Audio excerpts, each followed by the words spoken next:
তখন অনেক কিছু নতুন বিষয় আপনাদেরকে বলতে হবে। আচ্ছা, দেখতে পাচ্ছেন 1 নম্বর অঙ্কটা? জি জি স্যার। স্যার। জি। 1 নম্বর থেকে আমরা শুরু করি, তাহলে আপনারা বুঝতে পারবেন। জি স্যার, দেখতে আচ্ছা, পাচ্ছি। কি বলা হচ্ছে?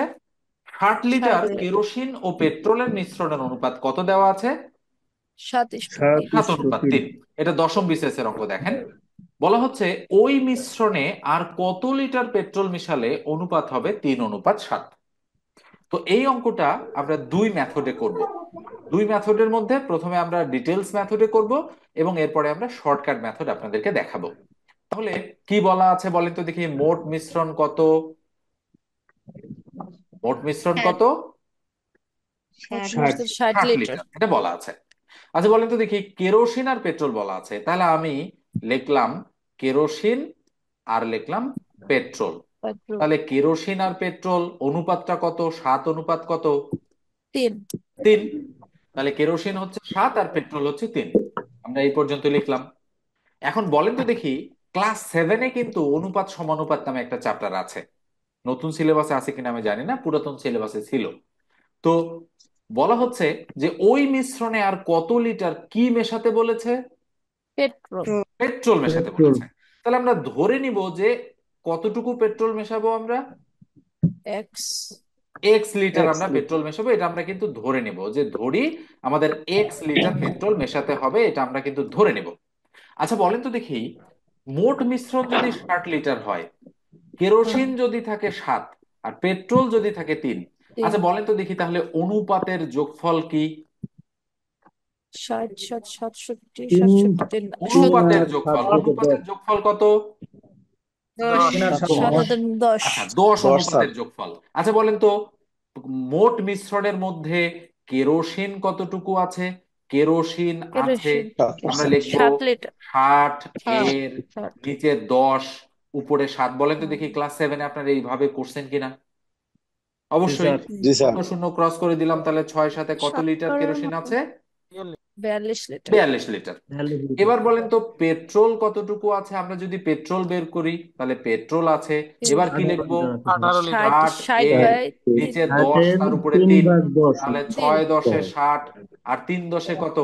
না সরি, ভুল 30। করলাম নাকি? 6 10 জি স্যার। 60। 3 sir 6 18 6 sir. 10। তাহলে তাহলে 6 6 10 10। 60, তাহলে 6 হবে না? 6 10 হবে। ভুল 6 করছি, হবে। জি স্যার। 6 হবে। তাহলে 3 তিন 6 ছয় 18 3 কত? 6 লিটার। 18। 3 6 18। 18, মানে ভুলে আমি 10 লিখে ফেলছি, নিচে তো ছিল 10। 6 হবে জি উপরে। স্যার। তাহলে আমরা কতটুকু কেরোসিন পাইলাম মোট মিশ্রণে? 42 লিটার। আর 42 18। লিটার। কতটুকু আমরা পেট্রোল পাইলাম মোট মিশ্রণে? 18 লিটার। 18 লিটার। 18 লিটার। আচ্ছা, এইবার আমরা কিন্তু এই পর্যন্ত শেষ করছি। বলছে ওই মিশ্রণে আর কত লিটার পেট্রোল মেশালে। আচ্ছা বলেন তো, ধরছি যে ধরি কত লিটার পেট্রোল মেশাবো? X X litre. Litre. X litre আমাদের পেট্রোল মেশাতে হবে। ওকে, আমরা এটা লিখলাম যে এক্স লিটার পেট্রোল মেশাতে হবে। তাহলে প্রশ্ন মতে আমরা কি লিখতে পারি? আচ্ছা বলেন তো, এই যে 7:3, এখন এই অনুপাতটা বলেন তো দেখি, 7-এর জায়গায় 42 অনুপাত 8 আর 3-এর জায়গায় 18, বলেন তো মোট 18। অনুপাতটা এইটা হয়েছে কিনা এখন?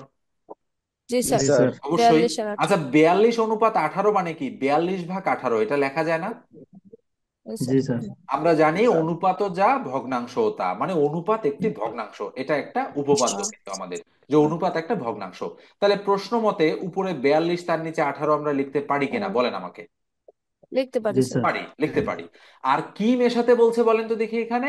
পেট্রোল। পেট্রোল। আচ্ছা পেট্রোল। বলেন দেখি, 42 পেট্রোল নাকি 18 পেট্রোল? 42। 18 petrol sir. 18 পেট্রোল, কেননা 42 তো হচ্ছে কেরোসিন, এই যে কেরোসিন 42। তাহলে জি কার স্যার। সাথে এক্স যোগ করতে হবে? 18-এর সাথে। 18-র সাথে। কেন বলেছে কত লিটার পেট্রোল মেশালে? তাহলে আমরা ধরে নিছি এক্স লিটার পেট্রোল মেশাবো। তাহলে উপরে 42, নিচে হচ্ছে 18 প্লাস এক্স, তাহলে ইকুয়াল অনুপাতটা কত হবে বলেন তো দেখি? 3:7। 3 তিন বাই ইস্টু 7। সাত মানে 3/7। এই যে জিনিসটা, এই জিনিসটাই কিন্তু আপনাদের প্রবলেম হয়, যে এটা আমরা কিভাবে ক্যালকুলেশন করে বের করলাম। এইটা যদি ধরতে না পারেন তাহলে কিন্তু মুশকিল অঙ্ক করা। এবার আপনাদের জন্য ইজি হয়ে যাবে। বজ্র গুণ বা আর গুণ করবো, তাহলে 3 18 54 যোগ এক্স, আর হ্যাঁ। 3 গুণ করলে 3x, আর 42 আর হ্যাঁ। 7 গুণ করলে 7 2 14, 4 হাতে 1, 4 7 28, আর 1 29, তাহলে 294। তাহলে বা 3x ইকুয়াল টু 294 থেকে আমরা যদি 54 বাদ দিয়ে দেই কত থাকে বলেন তো দেখি? 3x ইকুয়াল 200 কত থাকবে? 40। 240। তাহলে বলেন তো, সুতরাং এক্স ইকুয়াল টু 240 উপরে তার নিচে 3, তাহলে 3 8 24। বলেন তো 80 উত্তর 80 কিনা? স্যার। এই যে দেখেন কত লিটার, 80। 80 লিটার। 80 লিটার। তাহলে অনেকটা পথ পেরিয়ে আমরা ডিটেইলস মেথডে অঙ্কটা করতে পারলাম। এইবার আসেন, এবার আমরা শর্টকাট মেথডে চিন্তা করব। এবার শর্টকাট মেথড আমাদের 20 সেকেন্ডের বা 15 সেকেন্ডের মধ্যে অঙ্কটা করতে হবে। আচ্ছা বলেন তো দেখি, এই অঙ্কটাতে প্রথম অনুপাতটা 7:3 আছে, পরের অনুপাতটা কত আছে? 3 3 অনুপাত অনুপাত 7। স্যার। 3:7। আচ্ছা বলেন তো দেখি অনুপাতটা রিভার্স হয়ে গেছে কিনা? জি স্যার। জি স্যার, উল্টে রিভার্স গেছে। মানে কি? রিভার্স মানে কি? আগেরটা উল্টে পরে গেছে আসছে, না, পরেরটা আগের আগে আগেরটা পরে, নাম্বারটা আগে পরেরটা আসছে। আগে আছে, এটাকে বলা জি হয় স্যার। না, রিভার্স হওয়া বা বিপরীত হওয়া। তো যখন জি দেখবেন স্যার। এইভাবে বিপরীত হয়ে গেছে তখন উল্টে একটা দেওয়া। শর্টকাট মেথড অ্যাপ্লাই করবেন। শর্টকাট মেথডটা কি একটু ভালো করে শোনেন। বলেন তো, ও এই দুইটা অনুপাতের মধ্যে সবচেয়ে ছোট সংখ্যা কোনটা? 3 3। 3। 3। আচ্ছা বলেন তো, এই দুইটা অনুপাতের মধ্যে 7 থেকে 3 বিয়োগ করলে বা 3 থেকে 7 বিয়োগ করলে কত থাকে? 7 4 থেকে 3 গেলে 4। 4। তাহলে অনুপাতের ছোট সংখ্যাটা কত বলেন তো? ছোটটা কত? 3। ছোটটা কত? আর 3। বিয়োগফল বলেন তো কত? 4। 4 4। তাহলে এই দুটো জিনিস আপনারা, কার জানি নয়েজ হচ্ছে, একটু মিউট করে দেন। ওকে। তো আচ্ছা দেখেন তো কার নয়েজ হচ্ছে। ওকে, এখন আর হচ্ছে না। আচ্ছা খেয়াল করে দেখেন, তাহলে আমি কি বললাম, যে এই দুইটা অনুপাতের মধ্যে ছোট সংখ্যা 3 আর বিয়োগফল কত? 4। 4। 4। তাহলে আপনারা করবেন কি, যেটা করবেন সেটা হচ্ছে, এই যে মোট মিশ্রণটা আছে 60 লিটার, সেটাকে অনুপাতের ছোট সংখ্যা দ্বারা ভাগ করবেন। বলেন তো কত হয় ভাগ করলে? তিন ছোট 20। সংখ্যা দ্বারা ভাগ করবো। 20 স্যার। স্যার 20। 20। তাহলে আমি কি বললাম, 60কে কত দ্বারা ভাগ করবেন? 3। 3 দ্বারা। 3 দ্বারা। তাহলে কেন? কেননা ছোট সংখ্যা 3। আচ্ছা পার্থক্য কত বলেন তো দেখি? 4 4। 4। পার্থক্য হচ্ছে 4। তাহলে 20কে যদি আপনারা 4 দ্বারা গুণ করেন কত হবে? 4 80। 20 80। এই যে দেখেন 80 হচ্ছে অ্যান্সার। বুঝতে পারছেন শর্টকাট মেথড কত ইজি? আমি আবারও বলতেছি, তাহলে শর্টকাটের সূত্রটা কি হবে? শর্টকাটের সূত্রটা হবে উপরে মোট মিশ্রণ, উপরে মোট মিশ্রণ, আর নিচে হবে অনুপাতের ছোট ছোট সংখ্যা কিন্তু হচ্ছে পার্থক্য। কিসের পার্থক্য? অনুপাতের পেট্রোরাকে পার্থক্য। ঠিক আছে, অনুপাতের পার্থক্য এটা হবে আমাদের এখানে। তাহলে বুঝতে পারছেন কিভাবে করব আমরা? মোট মিশ্রণ কত? জি 60। অনুপাতের এটা ছোট আগে সংখ্যাটা কত? 3। 3। আর অনুপাত অনুপাতের পার্থক্য কত? 4 4। 4। তাহলে 3 4। 20 60 20, 4 আর 20 গুণ করলে 4 20 কত হবে? 80 80। সবাই শুনতে পাচ্ছেন আমার কথা নাকি শুনতে পাচ্ছেন না বলেন একটু। আচ্ছা এই ওকে ঠিক আছে। আচ্ছা অঙ্কটা কি বুঝতে পারছেন আপনারা? কারো কোনো কনফিউশন আছে শর্টকাট মেথডে? জি স্যার একদম ক্লিয়ার। এরকম আগেও আচ্ছা হ্যাঁ বলেন, করানো হয়েছিল আপনাদের মানে কোনো ব্যাচে আগে? আগে তো না স্যার। আচ্ছা জি ওকে। স্যার আমাদের না কাছে স্যার, আগে করানো করানো হয়নি। হয়েছিল। হ্যাঁ হ্যাঁ হ্যাঁ, কেউ কেউ হয়তো থাকতে পারেন যে আগে করানো হয়েছে, করানো কয়েকজন হয়েছিল। থাকতে পারেন, আমার কেন জানি মনে হচ্ছে, আমি অ্যাক্সেস দিছি তাদেরও। তো জি দেখেন স্যার এবার প্রথম এবার থেকে পরেরটাতে রমজানের আগে। আসেন। এবার পরেরটাতে আসেন, আমরা কন্টিনিউ করি। দেখেন এবারে বলে তো দেখি, এটাও এরকম রিভার্স অনুপাত কিনা? জি স্যার। জি জি স্যার। স্যার। আচ্ছা এটা আগেরটা কততম বিসিএস এ আসছে বলেন তো, আর এটা কততমতে? এটা এটা 35তম। 35তম। আর আগেরটা কততম বিসিএস এ আসছে? 10তম। দশম বিসিএস এ আসছে। দেখেন এই যে দেখেন, আগেরটা দশম বিসিএস, এই যে দেখেন, দেখা যাচ্ছে না দশম বিসিএস? জি স্যার। ঘুরাই জি দিছে স্যার। আর এটা আসছে 35তম বিসিএস এ। তার মানে দেখেন অঙ্ক কিন্তু প্রচুর রিপিট। তো এই যে নিয়মটা আমি বললাম, এই অনুপাত দুইটা যদি রিভার্স না হয় তাহলে কিন্তু প্রযোজ্য হবে না, মাথায় রাখতে হবে কিন্তু। যে সমস্ত ক্ষেত্রে অনুপাতের রিভার্স, সেই সমস্ত সমস্ত ক্ষেত্রেই কেবল এই নিয়মটা প্রযোজ্য হবে, আদারওয়াইজ হবে না। আচ্ছা বলেন দেখি, এই অঙ্কটাতে অনুপাতের ছোট সংখ্যা কত? স্যার 1। 1। 1। আচ্ছা বলেন তো অনুপাতের পার্থক্য কত? 1। এক। তাহলে কি হবে? মোট মিশ্রণ কত? 60। অনুপাতের ছোট সংখ্যা 1, আর পার্থক্য, সরি কি আসবে? ওকে, তাহলে আর কি আসছে? পার্থক্য হচ্ছে 1, তাহলে গুণন 1। আচ্ছা বলেন তো অ্যান্সার কত? ষাট। 60। এই যে দেখেন 60 অ্যান্সার। বোঝা যাচ্ছে ঠিকঠাক? Yes, sir. জি স্যার। ওকে, গেল। স্যার যখন এরকম অঙ্কে স্যার হচ্ছে অনুপাতের পার্থক্য মিলবে না, তো সেক্ষেত্রে কি করবো? একটা এইবার শর্টকাট এইবার মেথড আমরা আছে? আসতেছি, আমি ওই কথাটাই আপনাদেরকে বলতে চাচ্ছিলাম যে যখন পার্থক্য মিলবে না। আচ্ছা বলেন তো, অনুপাতের এরকম অঙ্কে আপনারা একটা সোনার গহনায় তামা এবং সোনার অনুপাত এরকম দেখছেন কিনা? জি স্যার। এরকম একটা অঙ্ক আছে Yes, sir. যেখানে কিন্তু দুইটা অনুপাত আলাদা আছে। ওইটাতে করার কিছু নাই, আপনাদের ডিটেলস মেথডেই করতে হবে। বুঝাইতে পারছি? একটু আগে তো আমি ডিটেলস মেথডটা আলোচনা করলাম। আমরা ডিটেলস মেথডেই ওই ধরনের অঙ্ক করব। আমরা একটু দেখি যে ওই ধরনের অঙ্ক কোথায় আছে। আপনি যেহেতু বলছেন, তো আমি ওই ধরনের অঙ্কে একটু চলে যাইতে চাই, দেখি কোথায় আছে ওই ধরনের অঙ্ক। হ্যাঁ, আমি একটু খুঁজে বের করার চেষ্টা করতেছি। দেখি, এটা 1 নম্বর পেজ, এই যে দেখেন পেয়ে গেছি। এটা না, বলেন তো? জি জি স্যার, স্যার। দুইটা দুই রকম অনুপাত। দুইটা দুই রকম। এটা কততম বিসিএস এ আসছে বলেন? 17তম। 17তম। তাহলে দেখেন, মানে বেশ কিছু বিসিএস এ অনুপাত সমানুপাতের এই টাইপের অঙ্ক কিন্তু চলে আসছে, এবং অন্যান্য বিভিন্ন পরীক্ষায় কিন্তু ঘুরে ফিরে আসে। এই অঙ্কটা তো সবচেয়ে গুরুত্বপূর্ণ অঙ্ক, মানে ম্যাক্সিমাম চাকরির পরীক্ষার জন্য এই অঙ্কটা আমরা গুরুত্বপূর্ণ বলে থাকি। সাজেশনেও আমরা সন্নিবেশ করি এই ধরনের অঙ্ককে। তাহলে এখানে বলেন তো, মোট মিশ্রণ কত? 16 গ্রাম। 16 গ্রাম। মোট মিশ্রণ 16 গ্রাম। আচ্ছা, তাহলে কার কার অনুপাত? সোনা ও তামার অনুপাত। সোনা আর তামার অনুপাত। তাহলে সোনা অনুপাত তামা কত আছে বলেন তো দেখি? 3:1। তাহলে আমরা বলতে পারি কিসের যোগফল? অনুপাত। অনুপাতের যোগফল। তাহলে 3 আর 1 যোগ করলে কত হবে? 4। 4। 4 গ্রাম। তাহলে বলেন তো, সোনা আছে, আমরা লিখবো না এইভাবে, আমরা যদি রিটার্ন করতে চাই, তাই না? জি স্যার। আপনারা বের করতে পারবেন? বলেন তো সোনার পরিমাণ কতটুকু আছে? তাহলে হবে 16 এর নিচে 4 আর উপরে 3। তাহলে 4 4 16, 3 4 কত গ্রাম? 12 গ্রাম। 12 12 গ্রাম। গ্রাম। তাহলে বলেন তো দেখি, তামা আছে, আর বের করা লাগবে না, কেননা মোট মিশ্রণ তো 16 গ্রাম। স্বর্ণ যদি জি 12 স্যার। গ্রাম থাকে, তাহলে তামা কয় গ্রাম থাকবে? 4 গ্রাম। 4 4 গ্রাম। গ্রাম। কিন্তু বোঝাই যায়, এটাকে আর বের করার দরকার আছে বলেন? না না স্যার। স্যার। এইবার আসেন, প্রশ্ন মতে আমরা বিল্ড আপ করবো। বলেন তো কি মেশাতে বলছে? এত কিছু সোনা। সোনা মেশাতে বলছে। তাহলে সোনা আর তামার অনুপাত আমরা কত পাইলাম? 12:4। তাহলে 12:4 মানে 12/4। তাহলে মেশাতে বলছে সোনা। বলেন তো দেখি কোনটা সোনা, 12 নাকি 4? 12 সোনা। 12 12। সোনা স্যার। তাহলে 12-র সাথে 12। এক্স যোগ করে দেব, অনুপাত কত হয়ে যাবে বলেন তো? 4 4:1। এই যে মেশালে 4:1 হয়ে যাচ্ছে, এটাই প্রশ্ন মতে।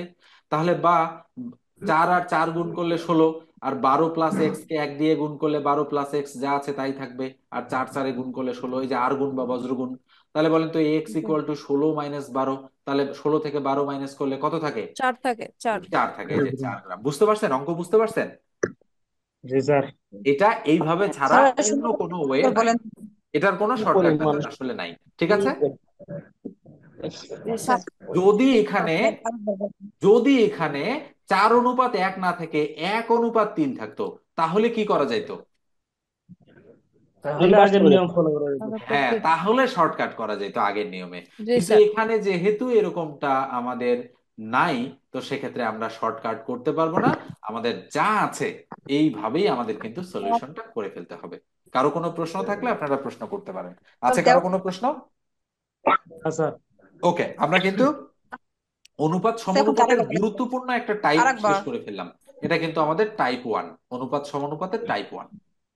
এটা এখানেই শেষ। এই ধাঁচের অঙ্ক স্যার আসলে আপনারা পারবেন। হ্যাঁ, কেউ কিছু বলবেন? হচ্ছে ওই সোনার ওখান তার একটু বুঝালে ভালো হতো, ওটা আচ্ছা, আর একটু একটু মিস করছি। বোঝাবো, তাই না? আচ্ছা, একটু আমি মুখে মুখে আর একটু বোঝাই দেওয়ার চেষ্টা করতেছি। দেখেন একটু ভালো করে। বলা হচ্ছে একটি এটা সোনার গহনায় গহনার ওজন 16 গ্রাম। তাহলে বলেন তো মোট ওজন কতটুকু? 16। তাহলে কি কি আছে? সোনা অনুপাত তামা। তাহলে সোনা আছে কতটুকু? 3। তামা আছে কতটুকু? 1। আচ্ছা বলেন তো, মোট যেহেতু 16 গ্রাম, তার মানে টোটাল যেহেতু 16 গ্রাম আমাদের, তো এক্ষেত্রে জি স্যার। বলেন তো দেখি, এই 3:1 আমাদের হয়ে যাবে কত? 3 আর 1 3 4। আর 1 ওই 4। 4 দ্বারা যদি 16-কে ভাগ করি, তাহলে 4 4 16, তার মানে প্রতি এককের জন্য 4 গ্রাম। মানে হচ্ছে 3 4 স্যার। 12 গ্রাম, অনুপাত 3 1 3। কত? 4 1 4 গ্রাম। বলেন তো এটা বোঝেন কিনা? এটা কি বোঝেন? জি স্যার। যিনি প্রশ্ন করলেন, আপনি কি স্যার এটা বোঝেন? আপনি কি এটা বোঝেন কিভাবে বের করলাম? স্যার আরেকবার বুঝান স্যার। আচ্ছা, আরেকবার বুঝাবো, দেখেন আমি আরেকবার বলতেছি। দেখেন, একটি সোনার গহনার ওজন 16 গ্রাম। তাহলে আমি লিখলাম মোট ওজন কত গ্রাম বলেন তো দেখি? 16 গ্রাম। 16 গ্রাম। 16 গ্রাম আমি লিখলাম। তাহলে যেহেতু বলছে এতে সোনা আর তামার অনুপাত আছে, তাহলে আমরা লিখলাম সোনা অনুপাত তামা। তাহলে সোনা অনুপাত তামা কতটুকু আছে? 3:1। তাহলে আমি লিখলাম 3:1।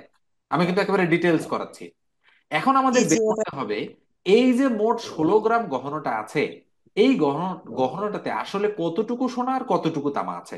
এইটা বের করার জন্য আমরা করব কি, অনুপাতের যোগফল আমরা বের করব। অনুপাতের যোগফল। তাহলে অনুপাতের যোগফল 3 আর 1। 3 আর 1 কত 4 হয় বলেন? 4। 4 4। এখন এই 4 দিয়ে আমরা বের করতে পারবো যে কতটুকু সোনা আর কতটুকু তামা আছে। আমরা লিখবো সুতরাং সোনার পরিমাণ, এটা কিন্তু মোট গহনায় সোনার পরিমাণ। তাহলে সোনার পরিমাণ হবে আমাদের এই যে মোট আছে 16, তাহলে আমরা লিখবো 16 এর এই 4 আমরা নিচে লিখবো, আর এই 3 আমরা উপরে লিখবো, যেহেতু আমরা সোনা বের করতেছি। তাহলে 4 4 এ 16, 4 আর 4 আর 3 গুণ করলে 3 4 এ 12। তাহলে 12 গ্রাম আমরা কি পেলাম বলেন তো দেখি? সোনা সোনা। সোনা। তাহলে আমরা লিখবো আবার কিসের পরিমাণ বের করবো এবার? তামার। তামার পরিমাণ। তাহলে তামার পরিমাণ ওই একই ভাবে হবে, 16 এর নিচে 4, তামা আছে 1, তাহলে উপরে হবে 1 ইকুয়াল কত? 4 4 এ 16, 4 1 4, তাহলে 4 গ্রাম। তাহলে বলেন তো এই পুরো ঘটনা থেকে আমরা কি বের করলাম? 16 গ্রাম গহনায় সোনা আছে 12 গ্রাম, আর তামা আছে কয় গ্রাম? 4 4 গ্রাম। তাহলে বলেন তো 12 আর 4 কি হয়ে গেল? 16 16। হলো। তাহলে মিলে গেছে আমাদের মোট গহনাটা 16। এইবার তার মানে আমরা এই পর্যন্ত কিন্তু অঙ্ক করে ফেলছি। এবার বলছে যে এতে কি পরিমাণ সোনা মেশালে অনুপাত 4:1 হবে। এবার আমরা প্রশ্ন মতে বিল্ড আপ করবো। আচ্ছা বলেন তো দেখি, আমাদের এখন অনুপাতটা 12/4 কিনা, বলেন দেখি। কেন জি স্যার। 12/4? আগে অনুপাতটা ছিল 3:1, এখন অনুপাতটা হয়ে গেছে 12:4। আসলে 12:4 যে কথা, 3:1 একই কথা। কেন বলেন তো? এই যে 3 4 এ 12, 4 1 4, ওই যে একই কথা। এই জন্য আমরা এটাকে এইভাবে লিখতে পারি আসলে 12/4। এখন যেহেতু বলেছে কি পরিমাণ সোনা মেশালে, তাহলে সোনা যেহেতু 12 উপরেরটা, তাহলে এর সাথে আমি এক্স পরিমাণ সোনা মেশালাম, মানে এক্স গ্রাম সোনা মেশালাম। মেশালে অনুপাত কত হয়? 4:1। তার মানে উপরে 4, তার নিচে 1। এই যে অনুপাত আছে, তার মানে প্রথমে থাকে হর, আর দ্বিতীয় যেটা থাকে সেটাকে বলে লব। এই জন্য এটা আমরা এইভাবে লিখি। বাকিটা তো ইজি। দ্বারা 12 + x কে গুণ করলে 12 + x যা আছে তাই থাকে, 4 দ্বারা 4 কে গুণ করলে 4 4 এ 16। তাহলে সুতরাং এক্স এর ভ্যালু কত হয়? এইদিকে 16 আর এই 12 যদি ওইদিকে যায় -12 ইকুয়াল 4 গ্রাম। তাহলে নিশ্চয়ই বুঝতে পারছেন যে আমাদের সঠিক উত্তর কত? 4 গ্রাম 4 বুঝতে গ্রাম। পারছি স্যার। যদি বুঝতে না পারেন, যদি প্রবলেম হয়, তাহলে আবারও আপনাকে অঙ্কটা দেখতে হবে এবং কোথায় প্রবলেম সেটা আপনাকে ফাইন্ড আউট করতে হবে। ওকে, এবার আমরা বুঝতে পারবো। পরেরটাতে যাচ্ছি। তো দেখেন এবারে আমরা পরের পেজে যাই এবং এই পেজে আরো কিছু অঙ্ক আছে কিনা আমরা একটু দেখে নেই। আচ্ছা বলেন তো স্যার এই প্রথম দিকটা অঙ্কটাও। একটু দেখেন। হ্যাঁ হ্যাঁ বলেন। স্যার প্রথম দিকটাতে তো আচ্ছা দেখানো প্রথম হয়নি। দিকে, আচ্ছা যেহেতু এটা আমরা সামনে পাইছি, এটা আমরা ক্যালকুলেশন করে নেই। আচ্ছা বলেন তো এটাও অনুপাতের মানে সবচেয়ে বেশি আসে এমন অঙ্ক কিনা? এই ধাঁচের অঙ্ক দেখা যায় অবশ্যই চাকরির পরীক্ষায়, এবং এই আচ্ছা। ধাঁচটা কিন্তু গুরুত্বপূর্ণ আপনাদের জন্য। দেখেন খুব সহজেই আমরা করতে পারি এই অঙ্কগুলো। তাহলে কি দেওয়া আছে বলেন তো দেখি অঙ্কটাতে? এ অনুপাত বি এর ভ্যালু কত দেওয়া আছে? 4 অনুপাত 4:7। আর বি অনুপাত সি এর ভ্যালু কত দেওয়া আছে? 5 অনুপাত 6। 5:6। আচ্ছা বলেন তো বের করতে বলছে কি এ অনুপাত বি অনুপাত সি, এটা বের করতে বলছে না? জি। জি স্যার। ওকে। তো আমরা একটু খেয়াল করব এই ধরনের অঙ্ক থেকে, সেটা হচ্ছে যে যদি আমরা দেখি যে এই কোণাটা আমাদের মিল আছে, তাহলে আমরা দ গুণন পদ্ধতি অ্যাপ্লাই করে দিব। যদি দেখি এই কোণাটা মিল আছে, যদি এই কোণাটা মিল না থাকে, তাহলে আমরা কিন্তু এই পদ্ধতি অ্যাপ্লাই করতে পারবো না, তখন আমাদের মিল করে নিতে হবে। তো এই কোণাটা যেহেতু মিল আছে, তাহলে এই দুটাকে আমরা এভাবে গোল করে দিব, তারপর একটা টান দিব। টান দিয়ে প্রথমে আছে এ, আমরা এ লিখবো, অনুপাত এই দুইটা বি এর মধ্যে একটা বি লিখবো, আর এখানে সি আছে, আমরা অনুপাত সি লিখবো। লেখার পর দ এর যে টান আছে এই দুটো আমরা গুণ করব, 4 5 এ 20, অনুপাত এই দুটো আমরা গুণ করব 5 × 7 = 35, অনুপাত 6 × 7 এই দুটো আমরা গুণ করব 6 × 7 = 42। তাহলে বলেন তো 20, 35, 42 আমাদের অ্যান্সার আছে কিনা? স্যার এই অঙ্ক তো আরো একবার করানো হয়েছিল। হ্যাঁ, আরো একবার করানো হয়েছিল এই ধরনের অঙ্ক। যাদের রিপিট হচ্ছে তারা একটু আরেকবার মনোযোগ সহকারে তাহলে দেখেন। বি দুইটা থেকে একটা কেন হ্যাঁ, হইলো? আচ্ছা, জি স্যার। কোথায় কেউ বোঝেন নাই একটু বলেন আমাকে, কোথায় বোঝেন নাই? স্যার প্রথম থেকে আরেকটু বুঝাই দেন। আচ্ছা, তো দেখেন, স্যার বি তো দুইটা গুণ করার পরে একটা বি কিভাবে হইলো? আচ্ছা আমি আমি বলি, একটা বি গুণ করার, দুইটা গুণ করার ফলে একটা কেমনে হইলো। সেটা হলো যে দেখেন, আমি এখানে যে অনুপাতটা লিখছি, এখানে যে অনুপাতটা লিখছি, আচ্ছা আমি পুরোটা মুছেই দিচ্ছি। আচ্ছা, আমি অনুপাতটা কত কত লিখছি, প্রথমটা কত দেওয়া আছে, এ অনুপাত বি কত দেওয়া আছে, 4 স্যার অনুপাত 7। অনুপাত আচ্ছা, বি 7, অনুপাত সি কত দেওয়া আছে বলেন তো দেখি? 5/6। 5/6। 5/6। আচ্ছা, তার মানে এই যে দুটো অনুপাত, এই দুটো অনুপাত থেকে কোন জিনিসটা কমন আছে বলেন তো দেখি, কোন জিনিসটা কমন আছে? বি কুমড়ো। বি কমন আছে। বি তাহলে বি বি যেহেতু কমন আছে, তাহলে আমরা খেয়াল করতেছি এখানে বি এর মান কত? 7 7। আর এখানে বি 4 এর মান কত? 5 5। 5 তাহলে আমরা যদি এই বি কে সমান করতে পারি কোনোভাবে, তাহলে বলেন তো দেখি দুইটা বি এর মধ্যে একটা বি আমরা লিখতে পারবো কিনা, যদি আমরা সমান করতে পারি? জি স্যার। পারবো তো হ্যাঁ, নাকি? সমান করতে পারলে সমান স্যার করতে পারলে আমরা লিখতে পারবো।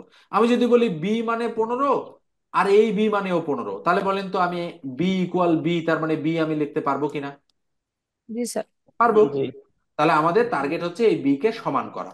তাহলে বি কে যদি আমি সমান করতে চাই, সেক্ষেত্রে বলেন তো দেখি, এই বি এর মান 7 আছে আর এই বি এর মান 5 আছে। আমি যদি এই এই সমীকরণটাকে 5 দ্বারা গুণ করি আর এই সমীকরণটাকে যদি আমি 7 দ্বারা গুণ করি, তাহলে কিন্তু বি সমান হয়ে যাবে। আপনি যদি বলেন এই 5 আমি কোথায় পাইলাম, 5 পাইছি এখানে। আর যদি বলেন এই 7 আমি কোথায় পাইছি, 7 পাইছি আমরা এখানে। অঙ্ক করার মূল নিয়মটা কিন্তু এটা। আচ্ছা, তো আমি এই দুটো পেয়ে গেলাম। তাহলে বলেন তো এই দুটোকে যদি আমি গুণ করি, এ অনুপাত বি নতুন ভ্যালু 5 দ্বারা গুণ করলে 4×5 = 20, অনুপাত 5×7 = 35, আমি এটা পাচ্ছি কিনা বলেন তো দেখি? পাচ্ছি। আর বি অনুপাত সি এর যে ভ্যালুটা, হুম আচ্ছা বলেন তো দেখি 7 দ্বারা যদি আমি গুণ করি, 5×7 = 35, অনুপাত 7 আর 6, 6×7 = 42, বলেন তো দেখি গুণ করলে এটা হয় কিনা? অবশ্যই। আচ্ছা বলেন তো দেখি এবার এই বি এর ভ্যালু কত? 35। 35 এই বি এর ভ্যালু কত? 35 35। সেক্ষেত্রে দুইটা বি কে আমি একটা বি লিখতেই পারি, কারণ এটাও 35 এটাও 35। তাহলে বলেন তো এ এর ভ্যালু কত? 20 20। বি এর ভ্যালু কত? 35। 35 আচ্ছা বলেন তো সি এর ভ্যালু কত? 42 তাহলে আমি 20, 35, 42 লিখতে পারি কিনা এবার বলেন? এটাই হচ্ছে অ্যান্সার। আচ্ছা, এর আগে আমি যে দ-গুণন পদ্ধতি দেখাইলাম, বলেন তো এটার চেয়ে ওইটা বেশি ইজি কিনা? জি, ওইটা জি বেশি স্যার সহজ। ওইটা বেশি সহজ। এটা হচ্ছে জি মূল স্যার নিয়ম, মনে রাখতে হবে, এটা হচ্ছে মূল নিয়ম। আর ওইটা হচ্ছে শর্টকাট মেথড। বুঝতে পারছেন? স্যার ঠিক এই, ভালো। তাহলে আমি আরেকবার ওই নিয়মটা করে দেই। তাহলে এ জি অনুপাত স্যার বি ইকুয়াল টু কত? 4/7। চারুস পাপা আর বি অনুপাত সি কত বলেন তো দেখি? 5/6 5/6। তাহলে আমি এভাবে টান দিলাম, যেহেতু আমাদের এই দুইটা বি মানে একই পাশে নাই, আমাদের কোনাকুনি জি আছে, তো স্যার মনে রাখতে হবে কোনাকুনি মিল যদি থাকে, তাহলে আমরা দ-গুণন পদ্ধতি অ্যাপ্লাই করে দিতে পারবো, নচেত কিন্তু পারবো না। ওকে, মনে রাখতে হবে এটা। তাহলে এ আছে, এ লিখলাম, দুইটা বি এর মধ্যে একটা বি লিখলাম, অনুপাত সি লিখলাম। তাহলে এই কোণাটা গুণ করব 4×5 = 20, অনুপাত এই কোণাটা গুণ করব 5×7 = 35, অনুপাত এই কোণাটা গুণ করব 6×7 = 42। তাহলে 20, 35, 42 আমাদের অ্যাপ্রোপ্রিয়েট অ্যান্সার। ঠিক আছে? ওকে। জি স্যার। আচ্ছা, তাহলে বিষয়টা খেয়াল করে দেখেন, বুঝতে পারছেন নিশ্চয়ই, তাই না? এবার 4×5 = 20 ওকে, এবার আসেন আমরা পরেরটাতে যাই। আচ্ছা বলেন তো 13 নম্বর অঙ্কটাতে কি বলা হচ্ছে? একটা চতুর্ভুজ। তাহলে এই হচ্ছে আমাদের একটা চতুর্ভুজ। চতুর্ভুজটা কেমন সেটা কি বলছে? 30 বলে নাই। ওকে, এই হচ্ছে আমাদের একটা চতুর্ভুজ। এই চতুর্ভুজটার 4 কোণের অনুপাত দেওয়া আছে। আচ্ছা, চতুর্ভুজের 4 কোণের অনুপাত কত দেওয়া আছে? একটা 1, একটা 2, একটা 2, একটা 3। বলছে বৃহত্তম কোণের পরিমাণ কত হবে। ওকে, এটা 16তম বিসিএস এর একটা অঙ্ক, স্পেশাল বিসিএস। আচ্ছা বলেন তো একটা চতুর্ভুজ সর্বমোট কত ডিগ্রি কোণ উৎপন্ন করতে পারে বলতে পারবেন একটা চতুর্ভুজ? 360 360 ডিগ্রি। 360 ডিগ্রি। এক্স্যাক্টলি, একটা চতুর্ভুজ 360 ডিগ্রি কোণ উৎপন্ন করতে পারে। কার জানে নয়েজ হচ্ছে? মনে করেন একটা এইটা কত, 90 ডিগ্রি, এটা 90 ডিগ্রি, এটা 90 ডিগ্রি, এটাও 90 ডিগ্রি, তাহলে 4 নং 36। তাহলে একটা চতুর্ভুজ কত ডিগ্রি কোণ উৎপন্ন করতে পারে? 360। 360। তাহলে বলছে বৃহত্তম কোণের পরিমাণ কত। আচ্ছা বলেন তো এখানে সবচেয়ে বড় কোণ কোনটা? 3x। 3x। আমরা 3 এক্স ধরে নেব, আমরা ধরবো যে ধরি আমাদের একটা কোণ এক্স, আর একটা হচ্ছে 2x, আর একটা হচ্ছে 2x, আর একটা হচ্ছে 3x। আমরা পাইলাম কোথায়? আচ্ছা, এখান থেকে এই জিনিসগুলো পাইলাম। দেওয়া আছে। তাহলে আমরা প্রশ্ন মতে লিখতে পারবো x+2x+2x+3x equal to 3x 360 degree লেখা যাবে কিনা বলেন তো? অবশ্যই। লেখা যাবে স্যার। তাহলে বা 3 আর 2 5 আর 2 7 আর 1 8, 3 2 5 2 7 আর 1 8, তাহলে 8x ইকুয়াল টু হবে 360। তাহলে বা এক্স ইকুয়াল টু কত হবে? উপরে 360, তার নিচে 8, তাহলে 4 8 32, 33 34 35 36 থাকলো 4 40, 5 8 40। তাহলে এক্স এর ভ্যালু কত পাইলাম? 45 ডিগ্রি। তাহলে বলেন তো যেহেতু বলছে স্যার বৃহত্তম শব্দ কোণ, হচ্ছে। তাহলে 3x এর মান যত হবে সেটাই বৃহত্তম কোণ, তাহলে 3 গুণন 45, তাহলে 3 45 এ 135, তাহলে 135 ডিগ্রি আমাদের সঠিক উত্তর। বোঝা যাচ্ছে তো নাকি? জি বুঝতে স্যার। পারছেন জি সবাই? স্যার। ওকে, জি আচ্ছা ঠিক আছে তাহলে। স্যার আরেকবার বলেন। আচ্ছা আরেকবার বলবো। আচ্ছা একটু দেখেন, একটু দেখেন, Yes, sir. বুঝেন কিনা একটু দেখেন তো। স্যার শব্দ হচ্ছে কার যেন। তো কার জানি শব্দ হচ্ছে? স্যার বুঝতে পারছি। বুঝছি স্যার, বুঝছি। এটা সহজ আছে। আচ্ছা আমি মিউট করে দিছি তাকে। আচ্ছা ঠিক আছে। আচ্ছা আপনি বলছেন আরেকবার। আচ্ছা চতুর্ভুজের চার কোণ, আচ্ছা চতুর্ভুজের চার কোণের হচ্ছে সমষ্টি কত? মানে আপনারা নিশ্চয়ই জানেন। 360 ডিগ্রি। তাহলে 300 কত ডিগ্রি? 60 ডিগ্রি। 60। 60 ডিগ্রি। যেহেতু বলছে অনুপাতগুলো এটা, তাহলে 1 কে আমরা ধরছি এক্স, 2 কে আমরা ধরছি 2x, এই 2 কে জি আমরা স্যার। ধরছি 2x, আর এই 3 কে কত ধরছি? 3x। তাহলে এই যে 4,318। অনুপাতগুলো এখানে আমাদের আছে, এই সবগুলো অনুপাতের যোগফল কত বলেন তো দেখি? 8x 8 360। মানে 360 এখন ডিগ্রি। আমরা বলতে পারি সবগুলা যোগ করে 8x, তাহলে 8x equal to 8x। 360 degree. তাহলে x এর জি ভ্যালু স্যার। আমরা কত বের করলাম? 45। তাহলে যেহেতু বলছে 45 বৃহত্তম কোণ, তাহলে বৃহত্তম হচ্ছে 3x, তাহলে 3x এর মধ্যে মানটা বসাই দিলাম, 3 গুণন 45, তাহলে ইকুয়াল টু 135। আচ্ছা যদি বলতো ক্ষুদ্রতম কোণ, তাহলে অ্যান্সার কত হতো বলেন তো দেখি? 45 ডিগ্রি। 45 ডিগ্রি হইতো আমাদের অ্যান্সার। ছোটটা বললে 45, আর যেহেতু বড়টা বলেছে 135। 3 45 135। আর যদি মাঝেরটা বলতো তাহলে কত হইতো বলেন তো দেখি? 90 ডিগ্রি। 90 ডিগ্রি। তাহলে এটা যদি বের করতে বলতো 90 ডিগ্রি, এটাও এটাও কত? এটাও 90 ডিগ্রি। এটা কত? 45 ডিগ্রি। এটা কত? 135 ডিগ্রি। আচ্ছা বলেন তো সবগুলো যোগ করলে কত হবে? 360 ডিগ্রি। 360 ডিগ্রি। এই তো হয়ে গেল আমাদের 360 ডিগ্রি। পরেরটা আসেন আমরা এক এক করে যাই। আচ্ছা বলেন তো বৃত্তের পরিধি ও ব্যাসের অনুপাত, এর আগেই তো আমরা বৃত্ত করছি কত? 22 22/7। তাহলে দশমিকে কত? 3.1416। ঠিক আছে, বুঝতে পারছেন তো? পাই বোঝেন তো? এটা পাই, অথবা আমরা এইভাবে লিখি পাইকে, জি স্যার। এটা। আচ্ছা আরেকটা আসেন, আমরা যাই ধীরে ধীরে। আচ্ছা মিশ্র অনুপাত বের করতে বলছে, মিশ্র অনুপাত বের করতে পারেন? ওকে, আমরা আবারও শুরু করলাম যেখান থেকে শেষ করছিলাম, আমরা সেখান থেকে শুরু করতেছি আবার। খেয়াল করে দেখেন ভালো করে। তো মিশ্র অনুপাত আসলে মানে কিভাবে আমরা বের করতে পারি এই তিনটার, দেখেন খেয়াল করে। আচ্ছা যে সংজ্ঞাগুলো আছে শুরুতে দেখেন, আমি একেবারে শুরুতে যাচ্ছি আপনাদের, হ্যাঁ। অঙ্কগুলো করানোর পূর্বে আমি যেখানে ছিলাম আমি একটু সেখানে যাচ্ছি। আহ তো সেই বিষয়গুলো আপনাদের একটু ভালো করে জেনে নিতে হবে। দেখেন এখানে, হ্যাঁ, নিশ্চয়ই দেখতে পাচ্ছেন, দেখতে পাচ্ছেন না স্ক্রিনটা? দেখা যাচ্ছে তো ঠিকঠাক নাকি? জি স্যার। জি sir. Okay. Ratio and proportion অর্থাৎ অনুপাত এবং সমানুপাত সংক্রান্ত এই যে আলোচনাটা, এই আলোচনাটাতে দেখেন বেশ কিছু অনুপাতের সংজ্ঞা দেওয়া আছে।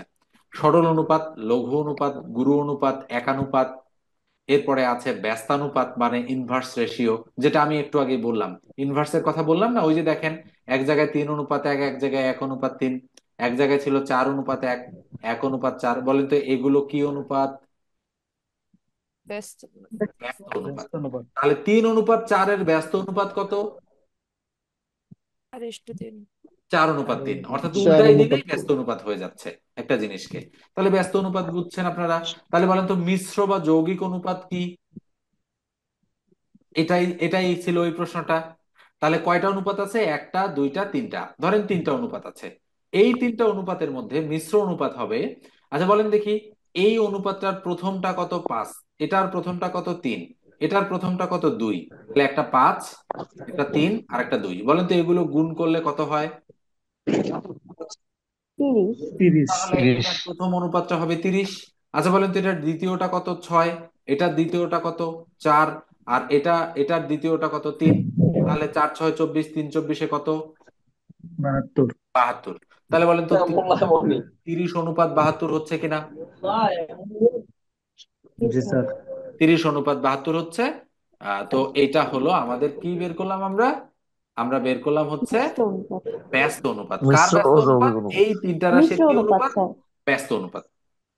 ওকে, মিশ্র অনুপাত স্যার।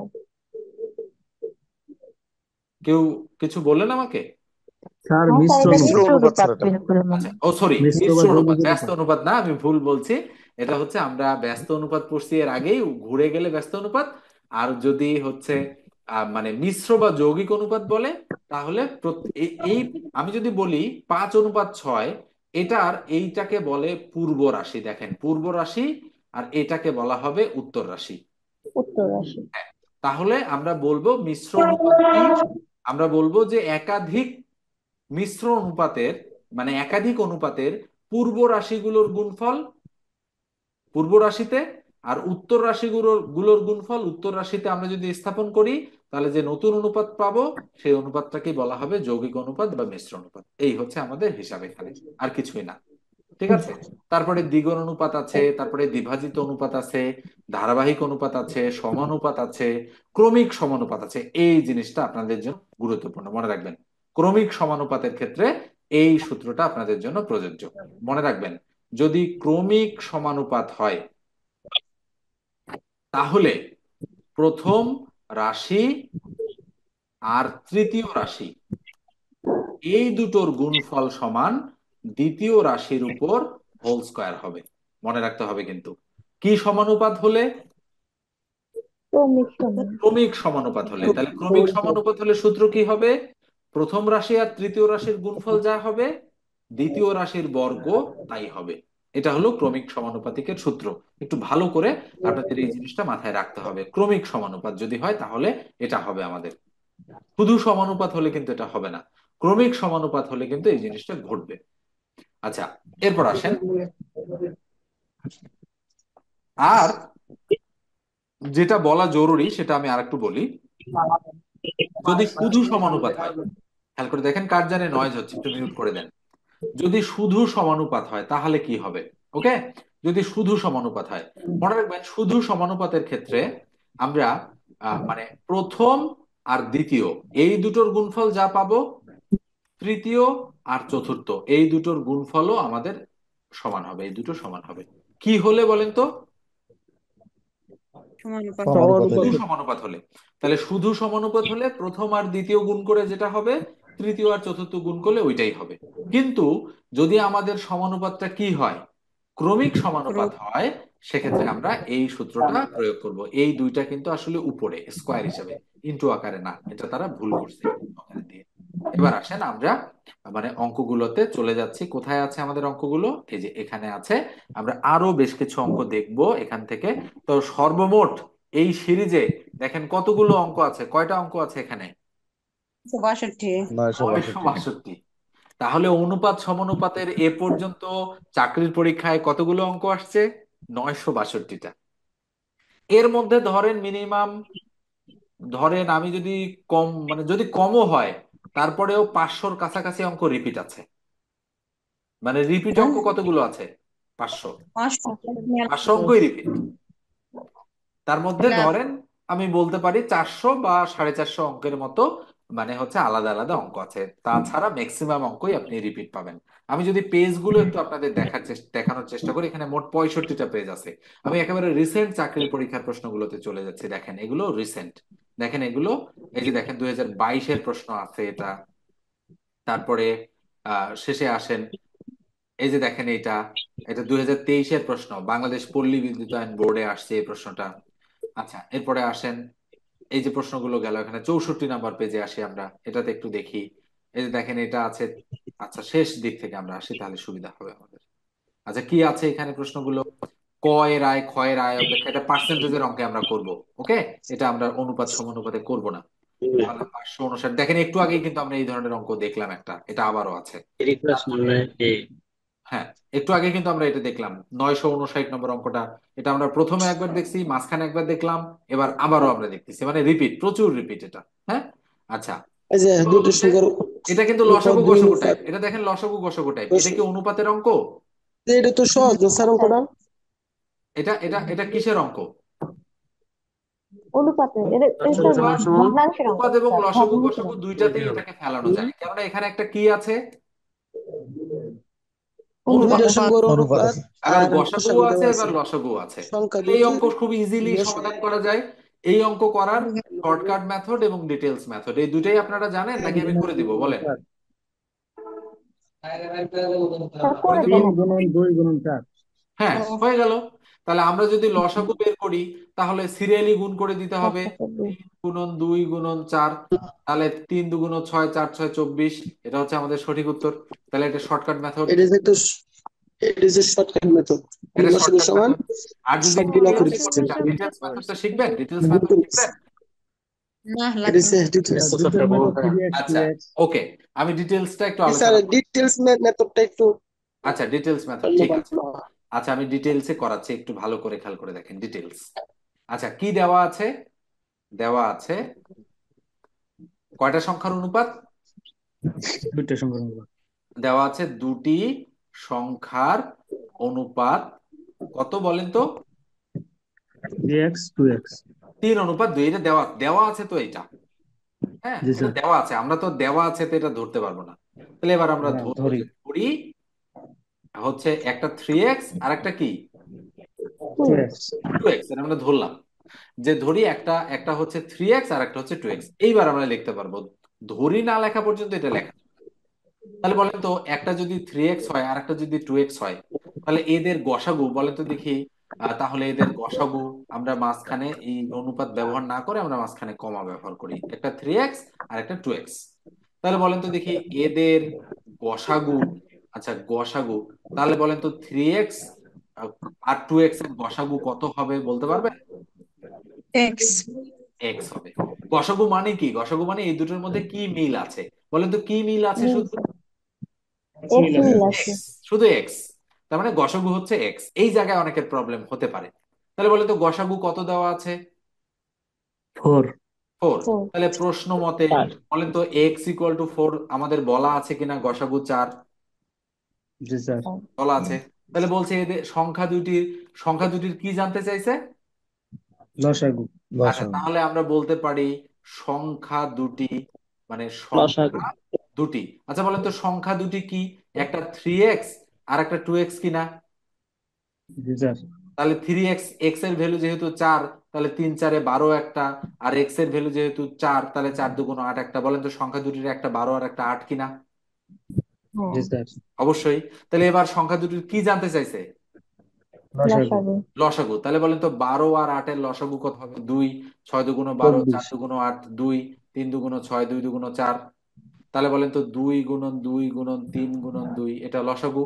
তাহলে 2 2 4, 3 4 12, 12 2 24। তাহলে লসাগু কত বের করলাম? 24। 24। দেখছেন? মাথা এই ঘুরে গেল। এই যে অঙ্কটা বলেন তো দেখি, ডিটেলস মেথডে যদি আপনি অঙ্কটা বুঝতে চান, তাহলে সেক্ষেত্রে মোটামুটি অনেকটা ক্যালকুলেশন করতে হবে না? জি হ্যাঁ স্যার। স্যার। অনেকটা ক্যালকুলেশন করতে হবে। আর শর্টকাট মেথডটা খুবই ইজি। সেটা হচ্ছে, যদি অনুপাতের অঙ্কে লসাগু বের করতে বলে, তাহলে সিরিয়ালি সবগুলো গুণ করে দিলে যেটা হবে সেটাই উত্তর। এটা কেন হয়? তার কারণ হচ্ছে আমরা জানি লসাগু ইকুয়াল, আমাদের সূত্র বলে যে অনুপাতের গুণফল গুণফল গুণন গুণন গসাগু। গসাগু। গুণন গসাগু। লসাগু মানে কি? অনুপাতের গুণফল গুণন অনুপাতের গুণফল গুণন গসাগু। গসাগু। গসা। এইটা হচ্ছে। আচ্ছা, যদি আমাদের এখানে বলা হয়তো অঙ্কটা এইভাবে, যে দুটি সংখ্যার অনুপাত 3:2, এদের গসাগুর জায়গায় যদি বলতো এদের লসাগু 24, তাহলে এদের গসাগু কত বলতে পারতো না? জি স্যার। তখন আমরা কিভাবে বের করতাম? তখন এই যে সূত্রটা, বলেন তো সূত্রটাকে আমি এইভাবে লিখতে পারি না? অনুপাতের জি গুণফল গুণন গসাগু ইকুয়াল টু লসাগু। বলেন তো এইটাকে এইভাবে লেখা যায় কিনা? জি স্যার। যায়। তাহলে বলেন তো গসাগু, সুতরাং গসাগু ইকুয়াল উপরে লসাগু লসাগু ডিভাইডেড বাই অনুপাতের গুণ। হবে কিনা? অনুপাতের গুণফল। অবশ্যই, জি স্যার। যেহেতু গুণ আকারে আছে ভাগ লসাগু হয়ে গেল। অনুপাতের গুণ দিলে তাহলে বলেন তো লসাগু কত দেওয়া জি আছে? 24। 24। আর অনুপাতের গুণফল কত? 3 আর 2 গুণ করলে কত হয়? 6 6। তাহলে 4 6 কত? 24। তাহলে গসাগু কত বের করলাম? 4। 4। যদি অঙ্কটা উল্টো দিক থেকে আসে তাহলে আপনি করতে পারবেন তো নাকি? জি জি স্যার। স্যার। এক্স্যাক্টলি। এখন এই সূত্র, এখন আপনি যদি শুধু জানেন যে লসাগু বের করলে তিনটাই গুণ করে দিতে হয়, হয়ে গেল, পারলেন। কিন্তু যদি গসাগু বের করতে হয় তাহলে কি করতে হয়? এইবার যদি আপনি, সেটাই। তার মানে আপনাদের সূত্র সম্পর্কে কিন্তু মানে জ্ঞান কম আছে, এটা বুঝে নিতে হবে। স্যার এখন একটুখানি আগের পেজে একটুখানি যান, একটা স্ক্রিনশট দেবেন। হ্যাঁ বলেন। সূত্রটা দেখালেন না ওই পেজে, একটু যান। আচ্ছা শর্ট শুধু এটা। হ্যাঁ হ্যাঁ হ্যাঁ, হ্যাঁ। আচ্ছা কি অনুপাতের গুণ। লিখে নেবেন নাকি? না স্যার স্যার স্ক্রিনশট দিয়ে নেবো স্ক্রিনশট। স্যার। আচ্ছা যদি প্রয়োজন পড়ে তাহলে স্ক্রিনশট দিয়ে রাখতে পারেন, পরবর্তী সময় আপনি খাতায় তুলে হ্যাঁ হ্যাঁ স্যার এটা হয়েছে। কিন্তু সূত্র, হ্যাঁ এটা কিন্তু সূত্র, মনে রাখতে হবে যে অনুপাতের গুণফল আর গসাগু এই দুটোর গুণফল ইকুয়াল কি? লসাগু। লসাগু। এইটা হলো মানে আপনার লসাগু গসাগু সংক্রান্ত দুইটা সূত্র আছে। এক নাম্বার সূত্র কি? এক নাম্বার সূত্র হচ্ছে একটি সংখ্যা গুণন অপর সংখ্যা ইকুয়াল লসাগু গুণন গসাগু, এটা একটা সূত্র।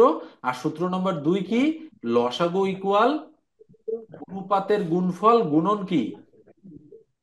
গসাগু। এই দুটোই সূত্র, আর কোনো সূত্র নাই লসাগু গসাগুর ক্ষেত্রে। এই দুটো দিয়েই আপনাদের অঙ্ক। স্যার গসাগুতে করাইছেন এগুলা? হ্যাঁ হ্যাঁ, যখন যাদের করানো হয়েছে তাদের তো হয়েছে, নতুন যারা আছেন নতুন ব্যাচে হয়তো শিখতে পারবেন।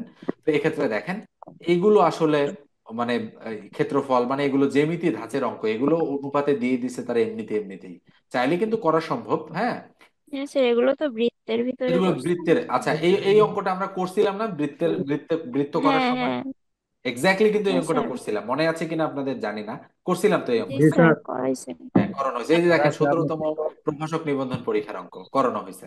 স্যার এবার এটা দেখেন, প্রপারলি অনুপাতের যেগুলো শুধু সেগুলো একটু দেখেন। হ্যাঁ অনুপাতের গুলো দেখেন, এগুলো সহজ আছে, পার্সেন্টেজের অঙ্ক।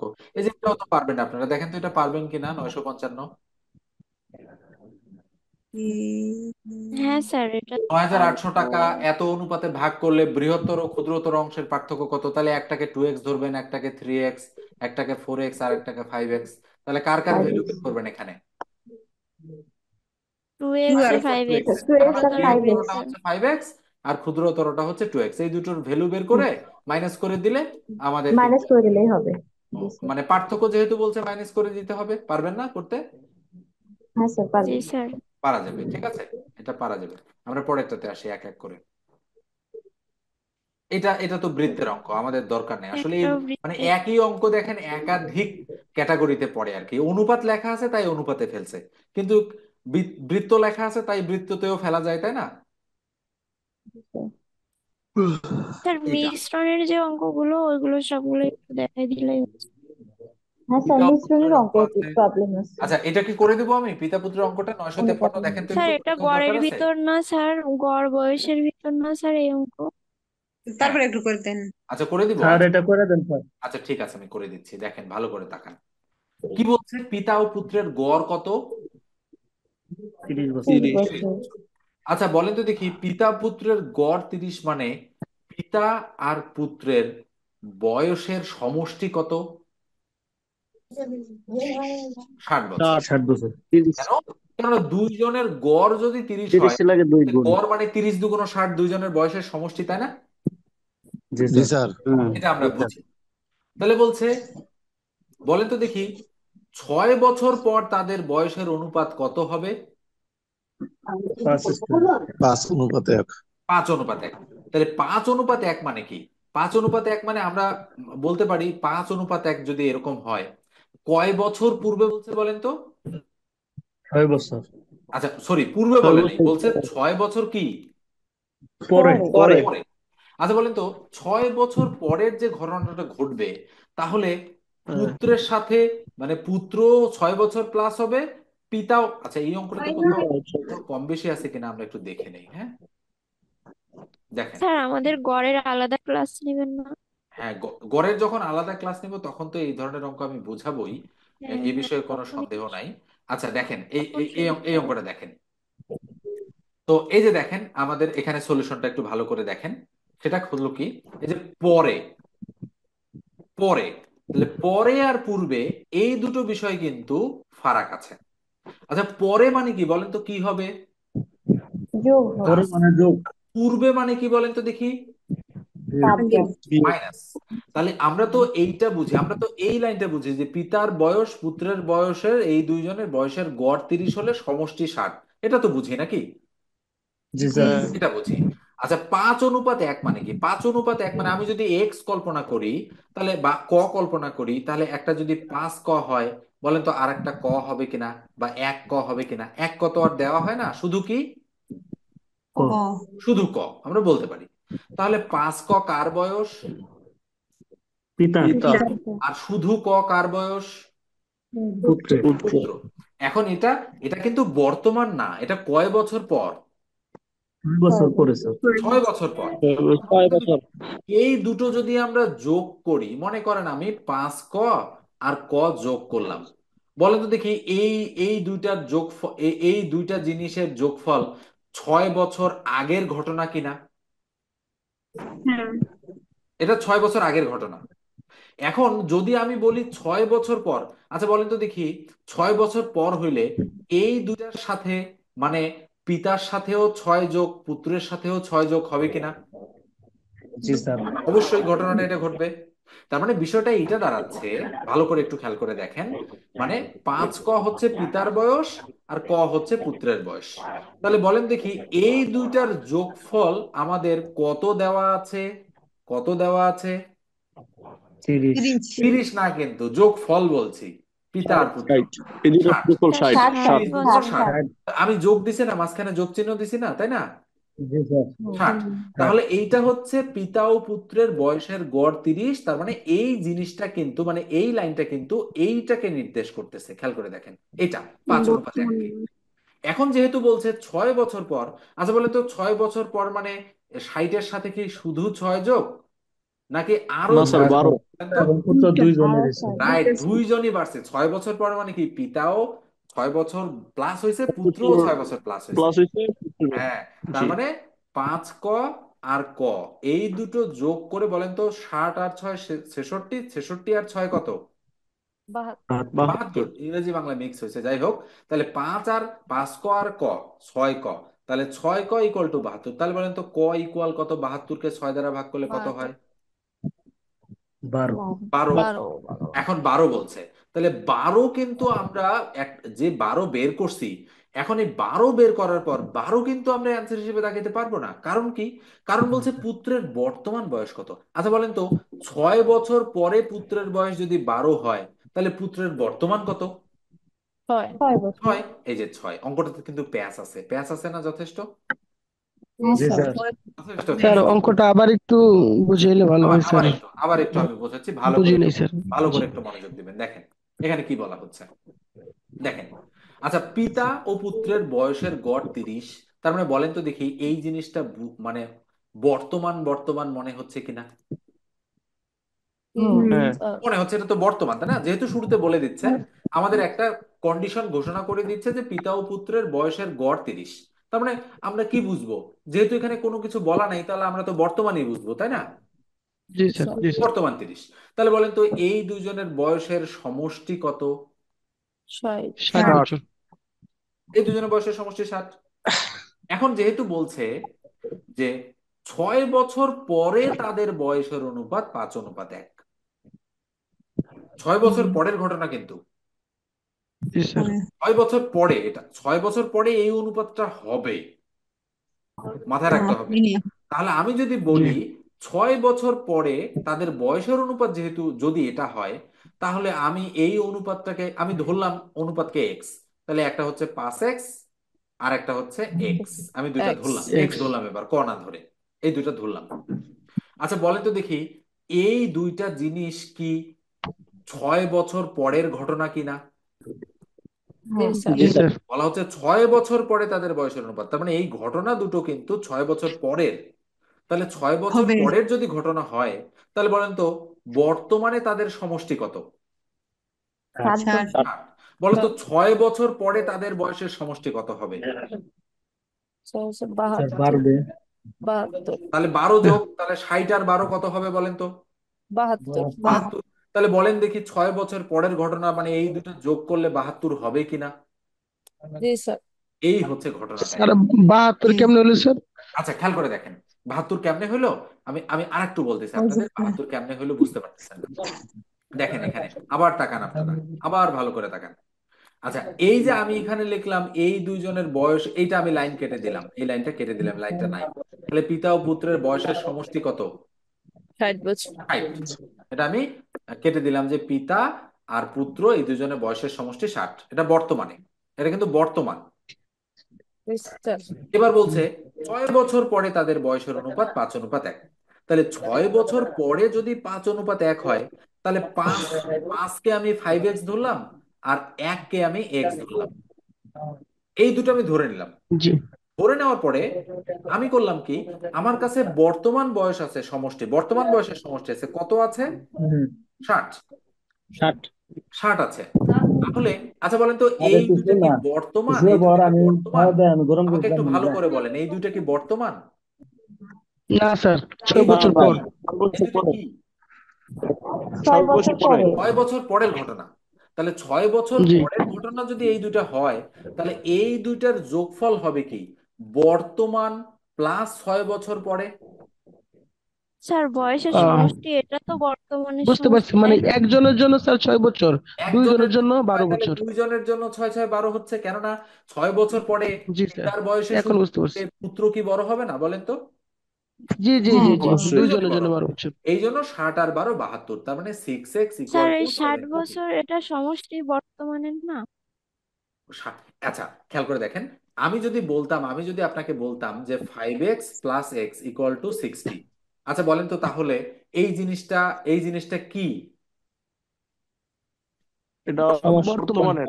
বর্তমান সমষ্টি। বর্তমানে তাহলে এই হ্যাঁ। জিনিসটাও কি? যেহেতু আমি মাঝখানে ইকুয়াল চিহ্ন দিচ্ছি, বলেন তো দেখি এটাও বর্তমান সমষ্টি হওয়া উচিত কিনা? উচিত। জি হ্যাঁ উচিত। কিন্তু এটা তো কিন্তু কিন্তু পরের কিন্তু প্রশ্নে, 6 বছর কি, কিন্তু পর। প্রশ্নে এটা কি, বলতে এটা 6 বছর এটা তো পরে। 6 বছর পরের ঘটনা তাই না? এটা কি বর্তমান বলেন তো, এটা কি বর্তমান? না না না, না। এটা স্যার এটা 6 তো তো বছর পরের। বর্তমান না। এই ঘটনাটা কি? এই ঘটনাটা 6 বছর পরের না বলেন তো এই ঘটনাটা? জি জি জি জি। স্যার। জি এই জন্য তো এর এই যে সাথে জন্য প্লাস আমাদের প্লাস 12 যোগ করে 5কে দিতে হবে। 6 বছর পরে বানাতে হয়েছে। ও এই প্লাস আচ্ছা হ্যাঁ। 12 স্যার যোগ বুঝছি। না করে দেওয়া পর্যন্ত এই দুটো কি সমান হইতে পারবে? না। না না। না। এক্স্যাক্টলি, এই যে দেখেন হ্যাঁ অঙ্কের স্যার অঙ্কের এবার বুঝতে ট্রিক্স পারছি। কিন্তু এই জায়গাতেই, এইগুলা বুঝতে না পারার কারণে অঙ্ক ভুল হয়ে যায়। জি, এরা হলো মেন সমস্যা, এই জায়গাতেই। ধরতে পারবো। এখন ঘটনা হলো, এখন যদি বলতো আমাদের 6 বছর পরে না বলে যদি বলতো 6 বছর পূর্বে, তাহলে বলেন তো ঘটনাটা 60 থেকে 12 মাইনাস হইতো কিনা? স্যার মাইনাস হ্যাঁ হয়ে হ্যাঁ। যেত। হ্যাঁ। জি স্যার। এক্স্যাক্টলি, 60 থেকে কত মাইনাস হয়ে যাইতো? 12। 12। হয়। এই জন্য 12। আমি বের করলাম যে আসলে এক্স্যাক্টলি এখানে পরে আছে নাকি পূর্বে আছে, এই ঘটনাটা জানা দরকার একটু ভালোভাবে। এই হলো এটা এই হলো অঙ্ক। মেন পয়েন্ট, মানে এটা দেখতে হবে। ওকে ঠিক আছে, তো আমরা আরেকটাতে যাচ্ছি। দেখেন আমরা মোটামুটি শেষ করে দেবো আজকে, আর বেশি অঙ্ক করব না আমরা। হ্যাঁ, আমরা একটু দেখি আরো কোনো অঙ্ক আছে কিনা। আচ্ছা দেখেন তো এই যে একটা অঙ্ক আছে, কি আছে? লাস্ট, আর করবো না আজকে, হ্যাঁ আজকে এটা এটাই লাস্ট। Sir same sir. পিতা ও পুত্রের এটা একটু বয়সের বুঝেন। বর্তমান বয়সের অনুপাত, এটা দেখেন বলা আছে বর্তমান। তাহলে পিতা ও পুত্রের বর্তমান বয়সের অনুপাত কত? 7:2। 7:2। 7:2। 5 বছর পরে তাদের বয়সের অনুপাত কত হবে? 8। 8:3। 8:3 হবে। কি জানতে চাইছে তাদের কি বয়স? বর্তমান বর্তমান বয়স। বয়স। বর্তমান বয়স কত? কার কার বর্তমান, কার কার বয়স জানতে চাইছে? পিতা পিতা ও পুত্রদের। পুত্রের। পিতা কত পুত্র কত, এটা জানতে চাইছেন আমাদের কাছে। আচ্ছা কার জানি নয়েজ হচ্ছে, একটু মিউট করে দেন। এই দুটো তো আমাদের কাছে জানতে চাচ্ছে। তাহলে বলেন তো দেখি আমরা কি ধরে নিব শুরুতে? ধরি, বলেন তো দেখি, একটা 7x আর একটা 2x আমরা ধরবো কিনা। এটা হচ্ছে পিতা আর এটা কি এটা হলো পুত্র। পুত্র, ধরে নিলাম। যেহেতু বলছে পিতা ও পুত্রের বর্তমান বয়সের অনুপাত, এটা আমরা ধরে নিলাম। এবার বলছে 5 বছর পরে। আচ্ছা বলেন তো, তাহলে যেহেতু অনুপাত আছে, তাহলে আমরা প্রশ্ন মতে বলতে পারি, আচ্ছা বলেন তো 7x হচ্ছে পিতা আর 2x হচ্ছে পুত্র, তাহলে কয় বছর পর? 5 বছর পর যোগ পাঁচ করে দিন বছর পর। স্যার। আচ্ছা 5 বছরে পিতাও বড় হয়েছে 5, পুত্রও বড় হয়েছে 5, হয়েছে কিনা বলেন? জি স্যার। জি। 5 বছর পর তাদের বয়সের অনুপাত কত হবে? 3:8 8:3। তার মানে 8 হলো 8/3। লব আর হর হলো 3, তাহলে 8:3 দিয়ে দিলাম। এই যে প্রশ্ন মতে এই কন্ডিশনটা কি আপনি বুঝতে পারছেন বলেন? জি স্যার। স্যার জি ওকে, স্যার। তাহলে বা আমরা আর গুণ বা বজ্র গুণ করব। তাহলে 8 দুগুণ, তাহলে এটা আমরা গুণ করি, এই কোণাটা আমরা আগে গুণ করি, 3 7 21x প্লাস 3 5 15 ইকুয়াল, এটা আগে গুণ করব, 8 দুগুণ 16x প্লাস 5 8 40। কোথাও ভুল হলে আপনারা খেয়াল করবেন। তাহলে 21x এটা এদিকে আসলে -16x, এদিকে 40, এটা যদি ওইদিকে যায় -15, তাহলে বলেন তো 21 থেকে 16 বাদ দিলে কত থাকে? 5x ইকুয়াল কত? 5 তাহলে বলেন তো সুতরাং x এর ভ্যালু কত হয়? 5। তাহলে এক্স এর ভ্যালু 5 যদি 5 হয়, বলেন দেখি এবারে এক্স এর ভ্যালু 5 হলে পিতার বয়স কত? 5 7 স্যার 35 কিনা? 35 আর 10। আর পুত্রের বয়স 5 দুগুণ 10 কিনা? এই যে জি। পিতা জি আর স্যার। পুত্র, এই যে দেখেন বর্তমান যাইছে, তাহলে বর্তমান তো হ্যাঁ 7:2, তাহলে 35 একটা 10 একটা, বুঝতে পারছেন তো নাকি? স্যার ওই জি 8 স্যার। হ্যাঁ বলেন, স্যার ওই 8টা কিভাবে আসলো ওটা? কোনটা কোনটা? ওই 8টা কিভাবে আসলো? এই তো এই দেওয়াই মানে আছে। এই যে দেখেন, এই যে এই 8:3 তো দেওয়াই আছে। 8:3। স্যার বুঝতে পারছি। এটা এটা মনে হয় একটু শর্টকাটে করা যায়, আমি কি বলবো? হ্যাঁ হ্যাঁ বলেন বলেন, কোনো সমস্যা নাই। বুঝতে স্যার পারছি এবার। এখানে দেওয়া আছে পিতা ও পুত্রের বয়সের অনুপাত 7:2, হ্যাঁ। হ্যাঁ ওকে 5 বছর পরে তাদের অনুপাত হয়েছে 8:3, মানে ওকে 5 বছর পরে 1 অনুপাত করে বাড়ছে। হ্যাঁ হ্যাঁ তাহলে আমরা বুঝতে পারলাম একটা 1 অনুপাতের মান হচ্ছে 5 বছর। আচ্ছা। তাহলে আমরা 7-এর সাথে যদি 5 গুণ করে দিই, 5 7 35 বছর আর হইতাছে, আর 5 ওই দিক দুগুণ দিয়া 10, এক্স্যাক্টলি এক্স্যাক্টলি 5-এর বলা সাথে যায় তো, 2 গুণ কোনো করে সমস্যা দিলে নেই, 5 বলা দিন। যাইতে পারে। হ্যাঁ বলা হ্যাঁ, যাইতে পারে, কোনো এটা একটু সমস্যা নেই, শর্ট। বলা যাইতেই পারে। এভাবে আপনি যেটা বললেন যে পিতা হচ্ছে এখানে 7 আর পুত্র হচ্ছে এখানে 2, তাহলে একটা 7 আর 2। একটা 2। আমি তো একটু আগে আপনাদের ডিটেলস মেথডে করাইলাম, তাই না? ডিটেলস মেথড ছিল না ওটা? জি জি শর্টকাটে জি জি। চিন্তা করতে পারি এভাবেই, আপনি যেটা বললেন। তাহলে 7 আছে আর এটা 2 আছে, তাহলে আমরা দেখতে পাচ্ছি 7-এর আচ্ছা, জায়গায় কত হয়েছে? 8। 8 হইছে, 8 আর হয়েছে, 2-এর জায়গায় 3 হইছে। আর 2-এর জায়গায় 3 হয়েছে, তাহলে কয় অনুপাত বাড়ছে? এক এক করে বাড়ছে। এক এক এক তাহলে করে এক বাড়ছে। অনুপাত মানে 5 5 বছর। বছর পরে। আর সেক্ষেত্রে 5 7 35 হ্যাঁ একটা, হ্যাঁ। আর 5 দুগুণ 10 একটা, শর্টকাটে চিন্তা করা যায়। তবে এইটা সব সময় মেলে কিনা সেটা আমাদের একটু যাচাই বাছাই করতে হবে। সব সময় যদি মেলে, তাহলে আমরা বলতে পারবো যে না ঠিক সবসময় আছে, মিলবে আমরা না তো। এভাবে চিন্তা করতে পারি। এখন কখনো দেখা গেল যে এখানে 7:2 আছে, স্যার আমি যে আর এখানে মনে পাইছি করেন সবসময় 9:3 আছে, ধরেন 9:3 আছে। এক্ষেত্রে কি জিনিসটা কাজ করবে, করে কিনা সেটা আমাদের একটু যাচাই করে দেখতে হবে। বুঝতে পারছেন? এটা তো 2-এর না না, জায়গায় এই ক্ষেত্রে মিলবে না। এটা 7-এর জায়গায় 9-এর জায়গায় কত বাড়ছে? 2 বাড়ছে। এটাকে আমরা কিভাবে বিবেচনা করব সেটাও একটু দেখতে হবে, তাই না? জি এক্স্যাক্টলি। স্যার। তবে আপনি যেটা বলছেন এই অঙ্কের ক্ষেত্রে সেটা ওইভাবে চিন্তা করা যাইতেই পারে, অস্বাভাবিক কিছু না, এটাও রাইট, অ্যাপ্রোপ্রিয়েট আছে। ওকে, তো আজকের আলোচনাটা এই পর্যন্তই রাখতেছি, হ্যাঁ।